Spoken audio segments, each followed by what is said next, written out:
Hello everyone. Today we are going to start your unit 4 that is your linear algebra. और linear algebra में बच्चे हमारा जो पहला टॉपिक रहेगा जो अभी हम करने जा रहे हैं that relates to your row reduced echelon form.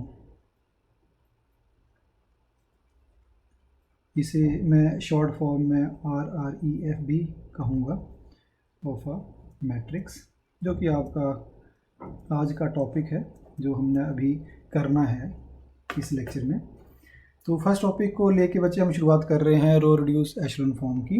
इसी में आगे है हमने रैंक का कंसेप्ट पढ़ना है कि मैट्रिक्स का रैंक क्या होता है, और रो रिड्यूस की हेल्प से ही हमारे पास अगला कंसेप्ट होगा to solve the system of linear equations, to solve the system of linear equation. तो बच्चे अभी ये तीनों टॉपिक्स को रिलेटेड है, ठीक है। और सबसे पहले रो रिड्यूस एशेलन फॉर्म के बारे में जानेंगे कि ये क्या चीज़ होती है। उसके बाद रो रिड्यूस से आप रैंक ऑफ मैट्रिक्स कैसे बनाते हैं, और फिर रो रिड्यूस एशेलन फॉर्म का यूज़ करके कैसे आप सिस्टम ऑफ लीनियर इक्वेशंस को सॉल्व करते हैं। सो लेट अस स्टार्ट कि आपके पास ये रो रिड्यूस एशेलन फॉर्म क्या होती है। So I am giving you here the definition of your row reduced echelon form.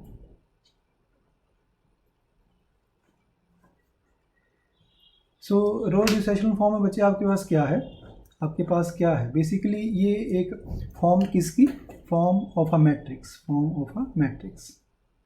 अब बच्चे ये जो भी चीज़ें हम यहाँ पे पढ़ रहे हैं, row reduce echelon form, rank of matrix, ये अल्टीमेटली हमें किस टॉपिक की तरफ लेके जाएगी, वो लेके जाएगी to solve the system of linear equation. इस टॉपिक की तरफ लेके जाएगी, क्योंकि हमें अल्टीमेटली इस चीज़ का यूज़, रैंक का यूज़ अल्टीमेटली करना है कहाँ पे, सिस्टम ऑफ लीनियर इक्वेशन को सॉल्व करने के लिए। बिकॉज प्रैक्टिकल एप्लीकेशंस में सिस्टम ऑफ लीनियर इक्वेशंस को सॉल्व करना, कई बार आपके पास ऐसे एप्लीकेशंस आती हैं जहाँ पे आपको सिस्टम ऑफ लीनियर इक्वेशंस को सॉल्व करना पड़ता है।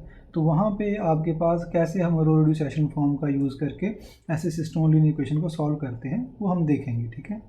और वहाँ पे ये भी चेक करेंगे कि कैसे हम जो पहले मेथड पढ़ते आए हैं, क्रैमर्स रूल या डिस्क्रिमिनेंट रूल जो पढ़ते आए हैं सिस्टम ऑफ लीनियर इक्वेशन को सॉल्व करने के लिए, वो कैसे हमारे लिए ज़्यादा यूज़फुल नहीं रहते उन केसेस में। Okay, so let us start with row reduce echelon form, जो बेसिक है आपके पास इस टॉपिक का। So let us start. A matrix is said to be said to be in row reduced echelon form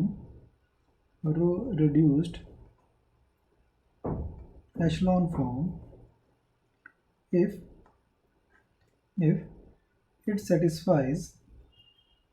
it satisfies the following properties.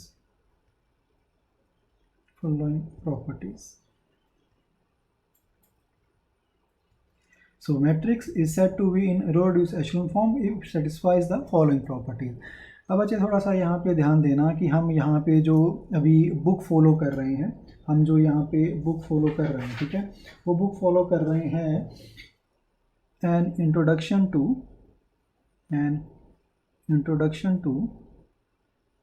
linear algebra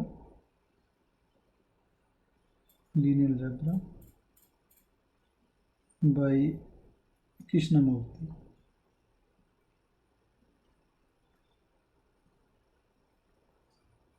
ये आपके authors के दो और ऑथर्स हैं, पर मेनली जो है आपके पास इसी के नाम से ज़्यादा जानी जाती है, an introduction to linear algebra. ये मैं इसलिए बता रहा हूँ बच्चे कि आपकी यहाँ पे जो हम डेफिनेशन देने जा रहे हैं रो रिड्यूस एशेलन फॉर्म की, ठीक है, आप जैन यंगर की बुक में भी देखेंगे, किसी और बुक्स में देखेंगे, वो इतनी स्ट्रिक्ट डेफिनेशन नहीं यूज़ करता, ठीक है। तो हम बेसिकली जो यहाँ पे रो रिड्यूस एशेलन फॉर्म पढ़ने जा रहे हैं, जो अब हम ये पढ़ेंगे कि it satisfies the following properties, तो उसमें से आपको कई बुक्स में ऐसा मिलेगा कि कुछ इनमें से जो हम पॉइंट्स लिखने जाएंगे वो उसमें अवेलेबल नहीं होती हैं। तो हम यहाँ पे जो है एक वेल डिफाइंड जो बहुत स्ट्रिक्ट डेफिनेशन है वो इसकी लिखने जा रहे हैं, ठीक है। So it satisfies the following properties. तो मैं पहली प्रॉपर्टी या इसकी लिखने जा रहा हूँ। It says the first non zero element of any non zero row is unity. ठीक है, तो यूनिटी मतलब 1 होना चाहिए। तो पहली बात ये कहता है भाई कि आपके पास जो भी मैट्रिक्स को मैं रो रिड्यूस एशेलॉन फॉर्म कहूँगा, ये मैट्रिक्स रो रिड्यूस एशेलॉन फॉर्म में है, प्रोवाइडेड क्या होना चाहिए, पहली कंडीशन कि उसकी फर्स्ट नॉन ज़ीरो एलिमेंट हर नॉन ज़ीरो रो का, कि कोई भी रो जो नॉन ज़ीरो है उसका जो पहली नॉन ज़ीरो एंट्री आ रही है वो यूनिटी होनी चाहिए। ठीक है, वो आपके पास यूनिटी होनी चाहिए। तो अब बच्चे ये जो आपके पास यूनिटी का कंसेप्ट है ये किस तरह से, मैं फिर कह रहा हूँ कि ये वाला जो यूनिटी वाला कंसेप्ट है आप नेट में या कहीं और बुक्स में पढ़ेंगे, यहाँ वहाँ ज़रूरी नहीं होता कि वो आपको यूनिटी बनानी है। पर since we are strictly following the book of Krishnamurthy और स्ट्रिक्ट डेफिनेशन यूज़ कर रहे हैं, तो हम यहाँ पे यूनिटी आपके पास इसको बनाते हैं। फॉर एन एग्जांपल, मतलब ये कि जैसे मैं आपको यहाँ मैट्रिक्स लिख रहा हूँ, ठीक है, मैं यहाँ पे एक आपके पास मैट्रिक्स लिख रहा हूँ 0 1 0 0 0 0 1 0 से 2 एंड देन 0 0 0 0। ठीक है, तो अब ये जो मेरे पास मैट्रिक्स है इसमें ये रो रिड्यूस एशेलॉन फॉर्म है। This is in row reduce echelon form. ठीक है, ये रो रिड्यूस एशेलॉन फॉर्म है। क्यों?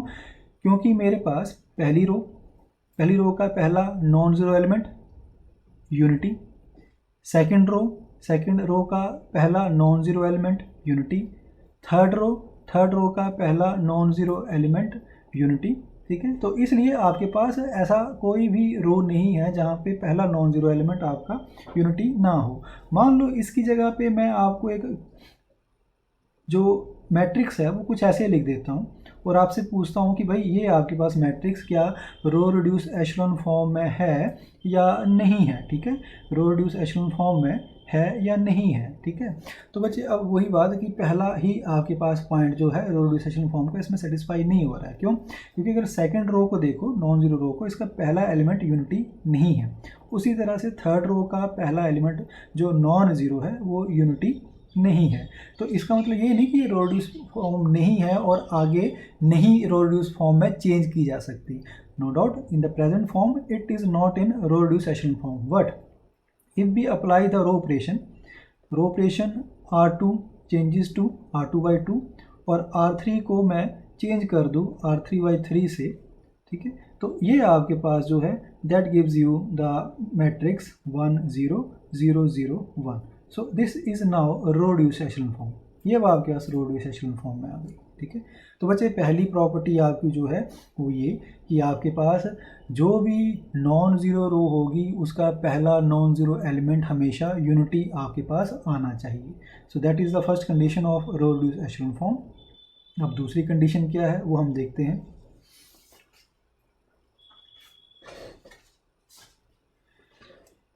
सो सेकेंड कंडीशन जो है आपके पास he says if a column contains first non-zero entry of any row then every other entry in that column is zero। ठीक है, अब बच्चे इसको ध्यान से समझना, ये बड़ी इंपॉर्टेंट है कि आपके पास जो ये इसमें, क्योंकि कई बार बच्चे यहाँ तक इस कंडीशन को कई बार भूल जाते हैं। ठीक है, वो बताऊँगा आपको कैसे। तो ये कंडीशन दूसरी क्या कह रही है कि आपके पास जो कॉलम है, अगर कोई कॉलम मैट्रिक्स की जिसे हम रो रिड्यूस में चेंज करने वाले हैं, वो first non zero entry of any row, first non zero entry अभी हमने पीछे बात करी, वो यूनिटी आपके पास होनी चाहिए। तो यूजुअली हम पहले उसको यूनिटी बना देते हैं। ठीक है, तो अगर कोई कॉलम में फर्स्ट नॉन ज़ीरो एंट्री किसी रो की आ रही है, ठीक है, तो फिर उस कॉलम में बाकी हर कोई एंट्री जो है ज़ीरो होनी चाहिए। बाकी हर एंट्री उस कॉलम में, जिस कॉलम में फर्स्ट नॉन ज़ीरो एंट्री रो की आ गई, ठीक है, किसी रो की, तो बाकी एलिमेंट्स उस कॉलम में 0 आने चाहिए। ठीक है, अब ये क्या चीज़ कह रहा है इसमें, इसको इस एग्जांपल से देखते हैं। We will see this by an example. कि पहले तो मैं जहाँ पे ये कंडीशन फुलफिल हो रही है उसके लिए स्टैंडर्ड एक आइडेंटिटी मैट्रिक्स ले ली। ठीक है, तो यहाँ से अब ये प्रॉपर्टी 2 इसमें फुलफिल हो रही है, रो रिड्यूस एशेलन फॉर्म है। कैसे देखते हैं, आपके पास ये जो पहली रो है, ठीक है, पहली रो का पहला नॉन जीरो एलिमेंट ये, ठीक है, और ये लाई कर रहा है पहली कॉलम में। तो पहली कॉलम में बच्चे बाकी के एलिमेंट्स 0 हैं, कंडीशन फुलफिल होगी। ठीक है, पहली रो का पहला नॉन जीरो एलिमेंट यूनिटी, पहली कंडीशन तो पहले से ही फुलफिल है, यूनिटी बना हुआ है। ठीक है, और उस जिस कॉलम में वो एलिमेंट लाई किया, वो कॉलम में लाई कर रहा है पहले ही कॉलम में, तो उस कॉलम के बाकी एलिमेंट्स आपको 0 बनाना पड़ेंगे, अगर नहीं है तो बनाना पड़ेंगे। कंसीडर सेकंड रो का पहला नॉन जीरो एलिमेंट यहाँ पे पड़ा हुआ है। ठीक है, अब ये जिस कॉलम में पड़ा वो ये वाली कॉलम है, C2 कॉलम, सेकंड कॉलम, तो इस कॉलम के ये एलिमेंट भी 0 है, ये एलिमेंट भी 0 है, तो फिर कंडीशन 2 फुलफिल हो गई इस केस में। तो दैट इज़ व्हाट, मतलब हमें ये चीज़ बनाना पड़ती है। ये तो मैंने आपको बनी बनाई दे दी जहाँ पे आपको ये पता चल सके कि भाई आपके पास ये चीज़ होल्ड कर रही है। ठीक है, अभी देखेंगे जहाँ ये होल्ड नहीं कर रही है, विल टेक अनदर एग्जाम्पल। अब तीसरे रो पे आ जाइए, तीसरी रो का पहला नॉन जीरो एलिमेंट यूनिटी आ गया। अब ये पहला नॉन जीरो एलिमेंट इस रो का लाई कर रहा है तीसरी कॉलम में।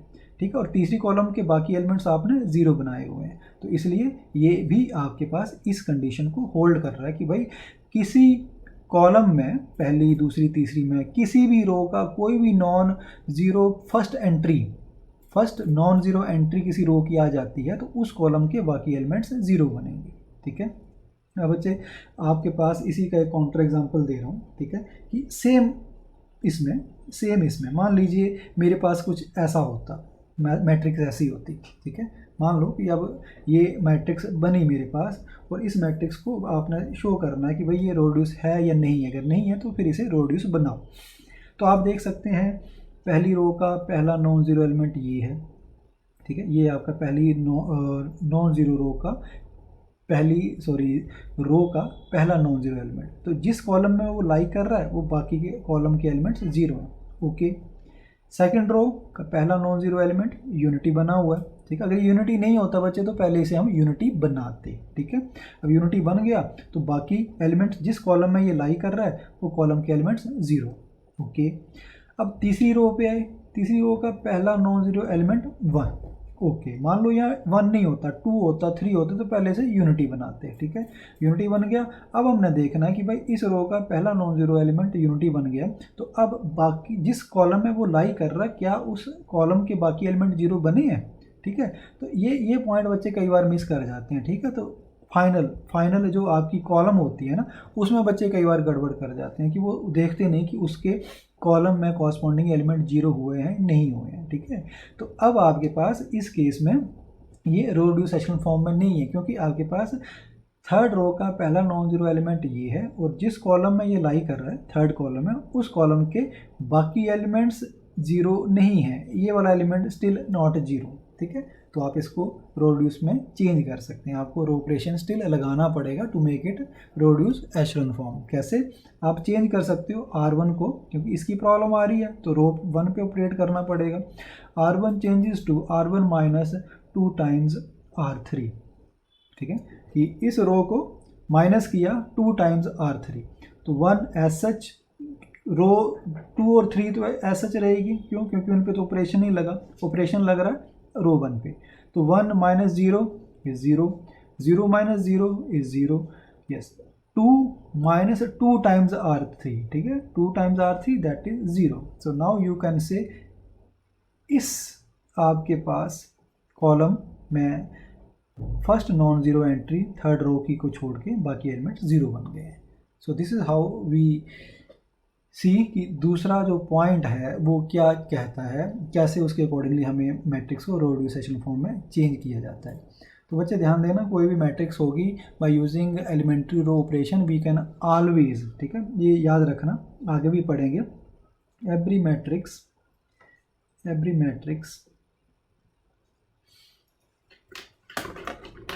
every matrix can be changed to row reduce echelon form by using certain row operation. ठीक है, हर मैट्रिक्स जो भी आपके पास हो उसको हमेशा रो रिड्यूस एशेलन फॉर्म में चेंज किया जा सकता है।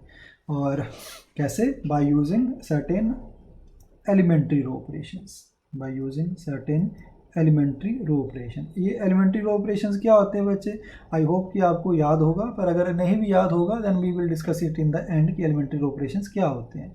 अब जैसे अब ये रो ऑपरेशन लगा रहे हैं, ये अगर आपको समझ है तो बेसिकली वही चीज़ है। पर चलो एंड में अगर टाइम लगा तो हम एक बार इसको भी देख लेंगे कि ये क्या चीज़ कह रहे हैं। So this is the point 2, this is the point 2 of row reduce echelon form. तो बच्चे आपके 2 पॉइंट्स हो गए हैं। ठीक है, पहला पॉइंट ये कि आपकी जो मैट्रिक्स है उसका रो का पहला नॉन ज़ीरो, हर रो का पहला नॉन ज़ीरो एंट्री जो है, नॉन ज़ीरो रो की पहली नॉन ज़ीरो एंट्री यूनिटी होनी चाहिए। दूसरा, जिस कॉलम में वो फर्स्ट नॉन ज़ीरो एंट्री रो की आ रही है उस कॉलम के बाकी एलिमेंट्स ज़ीरो होने चाहिए। ठीक है, अगर नहीं है तो फिर आपको बेसिकली क्या है, रो ऑपरेशन और लगाना पड़ेंगे। Okay, now I come to the third point. Third point says if there is any zero row, if there is any zero row in a matrix, then it should occur below all the non zero rows. ये तो बड़ा simple है बच्चे। Simple वो कहता है कि आपकी जो मैट्रिक्स है उसमें अगर आपके पास कोई ज़ीरो रो आ गई है तो वो हमेशा नॉन ज़ीरो रोज़ के नीचे लाई करेगी, नॉन ज़ीरो रो के नीचे लाई करेगी। ठीक है, मतलब ये कि जैसे मान लो मेरे पास ये मैट्रिक्स है, दिस इज़, ठीक है, तो zero rows lies below non zero रोज। कि जो ज़ीरो रोज़ होती हैं वो हमेशा आपके पास नॉन ज़ीरो रोज़ के, ये नॉन ज़ीरो रोज़ हैं आपकी, तो इनके नीचे आपके पास ये लाई करेंगे। मान लो किसी केस में नहीं है, मान लीजिए किसी केस में नहीं है, आपके पास कुछ ऐसे है 0 0 0, आपने रो ऑपरेशन लगाए और वहाँ क्या हुआ, आपके पास कुछ ऐसा आ गया। ठीक है, आपका ऐसा कुछ आ गया, तो अब ये नो डाउट आपने रो रिड्यूस फॉर्म में अपनी तरफ से कन्वर्ट कर दिया, पर स्टिल यहाँ पे आपकी जो ज़ीरो रो है वो बीच में पड़ी हुई है। ठीक है, तो बस आपको क्या करना है, आपको उसको नीचे लेके जाना है। R2 को रिप्लेस कर दिया R3 से, तो क्या बन गया 0 1 0 0 0 0। So this is now in row reduce form. Non zero rows lies above zero rows और zero rows lies below non zero rows. So this is what your third property is. ठीक है, तो बच्चे ध्यान देना इसमें, ये जो तीसरी प्रॉपर्टी है ये आपके पास जो वो आपके पास एक रो एशेलन फॉर्म, क्योंकि हम रो रिड्यूस एशेलन फॉर्म पर यहाँ कर रहे हैं, बुक्स में यूजली वो रो एशेलन फॉर्म भी कहता है, रो रिड्यूस एशेलन फॉर्म नहीं कहता। तो वो आप जब भी डेफिनेशन पढ़ेंगे, ठीक है, वो भी जब भी डेफिनेशन हो उसमें ये चीज़ ज़रूर होगी।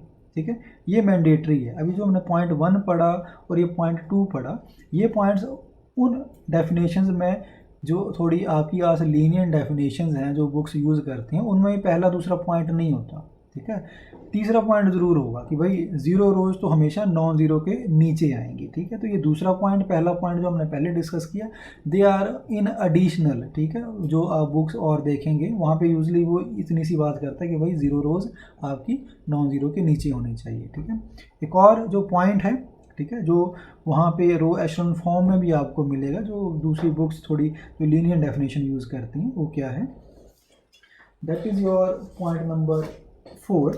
That is your point number 4।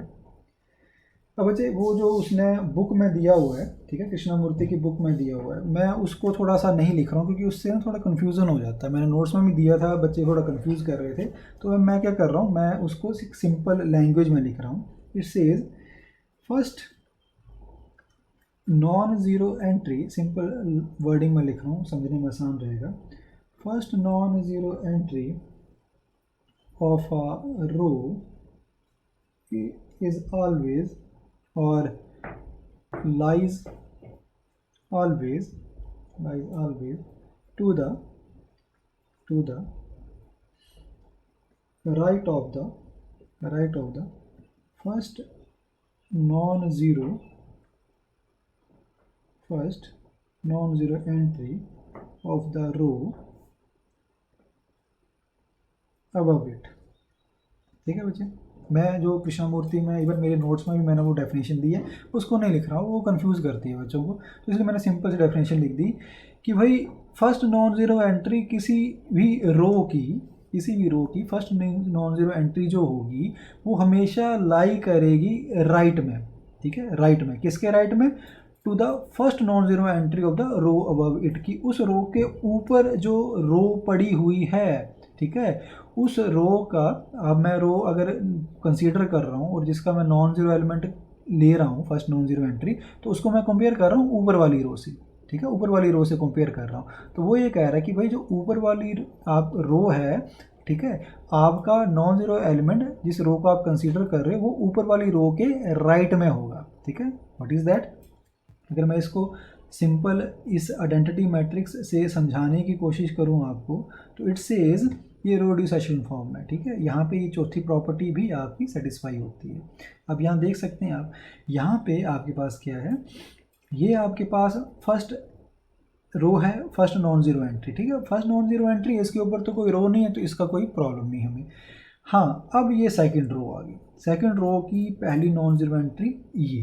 ठीक है, तो ये रूल ये कहता है कि भाई ये जो नॉन ज़ीरो एंट्री होनी चाहिए ना, ये ऊपर वाली रो के फर्स्ट नॉन ज़ीरो एंट्री के राइट में होनी चाहिए।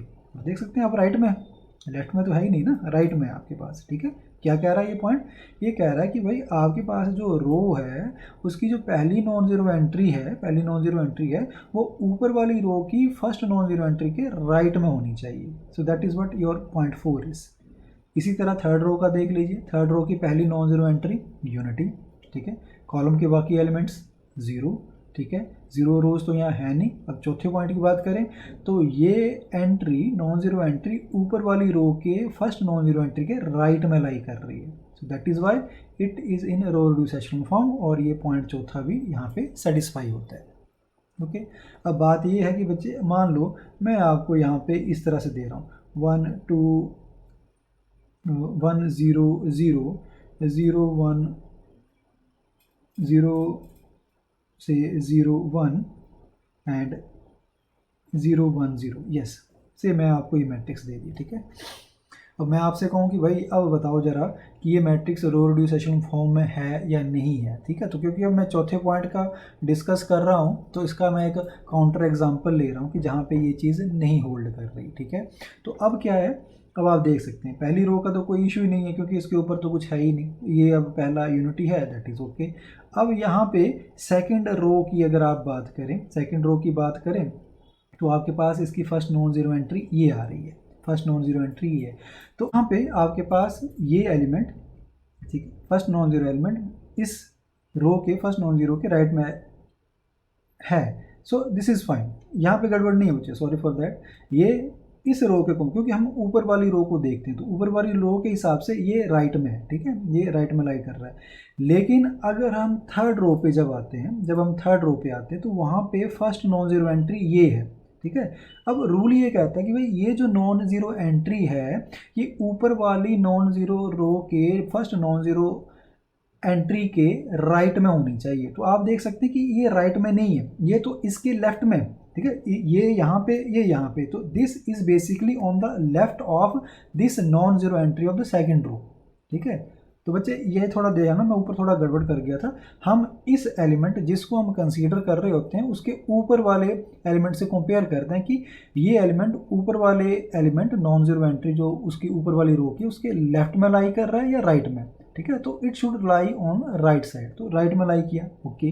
पर थर्ड रो में ऐसा नहीं था। थर्ड रो में आपके पास ये एलिमेंट ऊपर वाली रो के नॉन ज़ीरो एलिमेंट जो यूनिटी है उसके राइट में नहीं लाई कर रहा, ये लेफ्ट में लाई कर। राइट तो यहाँ होगा ना, इस एलिमेंट का राइट यहाँ हुआ, तो यहाँ तो कुछ है ही नहीं, सो दिस इज़ रॉन्ग। तो अब बेसिकली ऐसा नहीं कि अब ये रो रिड्यूस नहीं बनाई जा सकती, ये बनाई जा सकती है। आप क्या करोगे, simply you will replace R2 by R3, तो ये आपके पास क्या बन गया, this one. So now it is change to row reduce echelon form. तो बच्चे इस तरह से आपके पास ये रो रिड्यूस एशेलॉन फॉर्म का 4 प्रॉपर्टीज़ हमने डिस्कस करी, ठीक है, 4 प्रॉपर्टीज़ डिस्कस करी।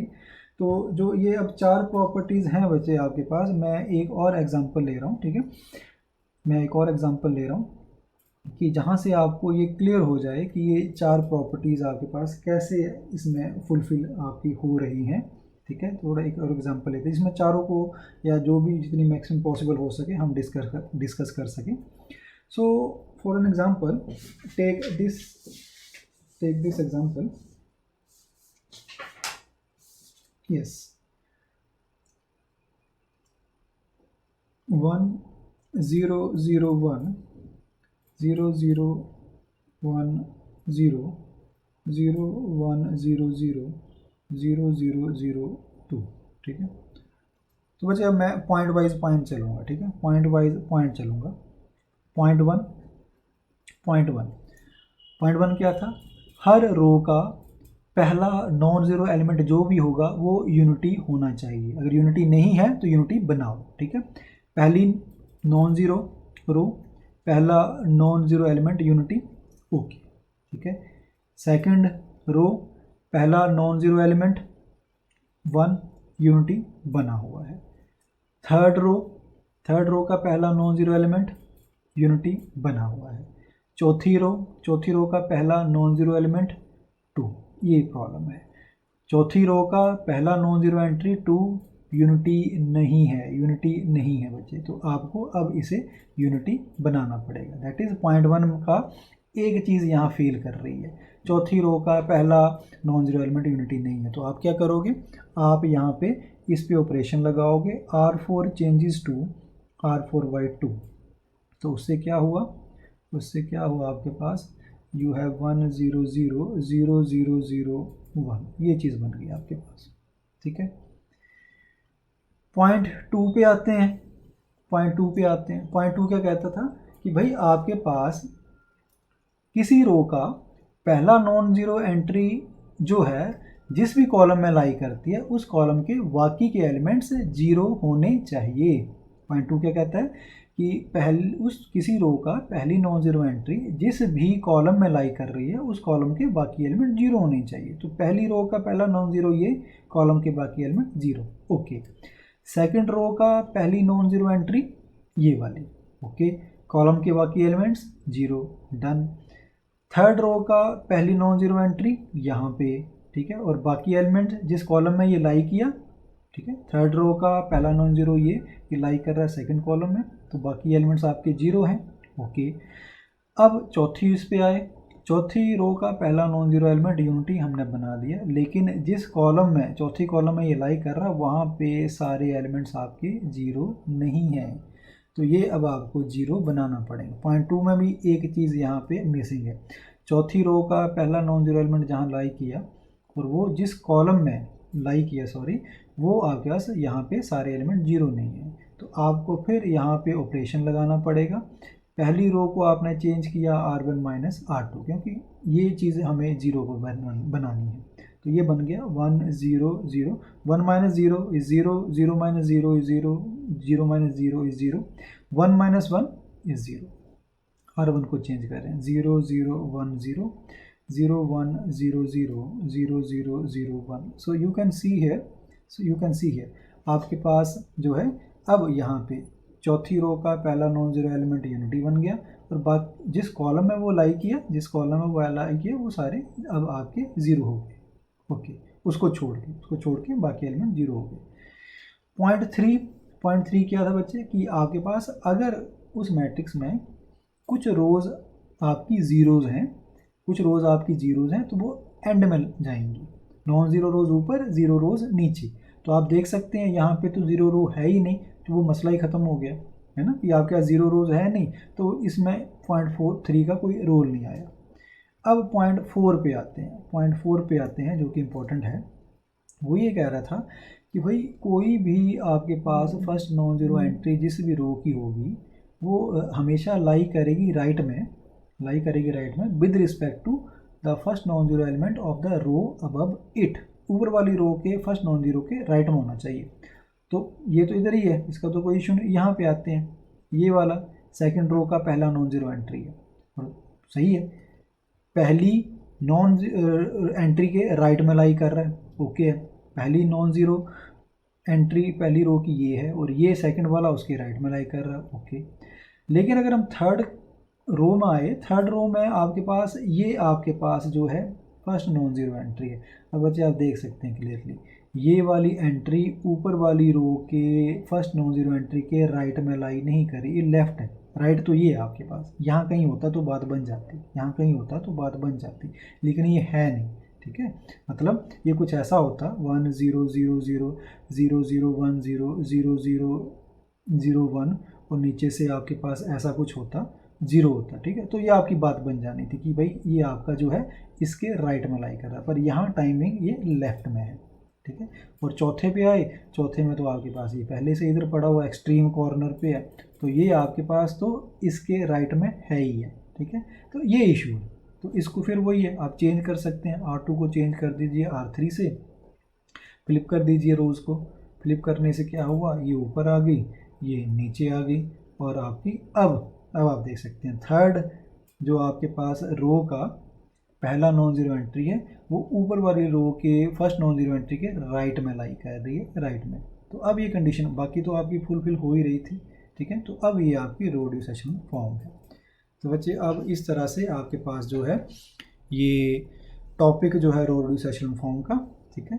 अब ये क्योंकि ज़रूरी है आपके पास चीज़ें क्लियर होना, क्योंकि अदरवाइज़ ये क्लियर ना हो तो आपके पास फिर जो आपके पास आगे कंसेप्ट है सिस्टम ऑफ लीनियर इक्वेशंस का, वो करने में दिक्कत आती है, रैंक निकालने में दिक्कत आती है, क्योंकि वहाँ सारा यही चीज़ आपकी कंसेप्ट जो है यूज़ होना है, ठीक है। ओके बच्चे, विद दिस आई होप कि आपको ये रो डिसेशन फॉर्म का कंसेप्ट क्लियर हुआ होगा। Okay, thanks a lot.